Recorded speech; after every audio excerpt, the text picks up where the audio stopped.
આજે તો હીરા ભરેલી સુપડી ઢોળાઈ ગઈ। ચાલુ બધા લોટ બંધ કરવા પીડ્યા। સવારે જાગીને ધાબા ઉપર આવ્યો તો સુરજ દાદા નતા આવ્યા। 180 સ્પીડમાં વિમાન જતું હતું। આવી જા ડાયરેક્ટ મિની બજાર। ઓફિસે પૂકા જતો ભાઈના મશીનમાં લો ટેમ્પરેચર બતાવતા હતા। ભાઈ સવારમાં શું વાયરિંગ કરે।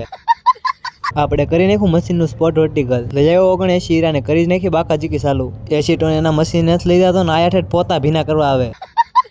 ભાઈબંધની જિંદગી ગોટાળે સડી લાગે। હીરો ખોવાનો। मुझे कैसे भी करके निकाल मेरे भाई, मैं फंस गया हूँ यहाँ। હીરા બ્રેકિંગ થતા હતા એટલે એન્જિનિયર ભાઈ પાસે વોટ ચેક કરાવી લીધા। કેટલા દિવસથી લેન્સ નતો ખુલતો એટલે એન્જિનિયર ભાઈએ ખોલી દીધો। પડી જો લંચ ને નીકળી જા જમવા। હીરા ખોવાતા હતા તે ભાઈબંધને એર સેટ કરવા બોલાવી લીધો। એર સેટ કરતા કરતા ભાઈબંધે હીરા ભરેલી સુપડી ઢોળી નાખી। પછી એક એક ગોતતા થા। मुझे कैसे भी करके निकाल मेरे भाई, मैं फंस गया हूँ यहाँ। આયા તો ભત્રીજાનો વિડીયો કોલ આવ્યો હતો।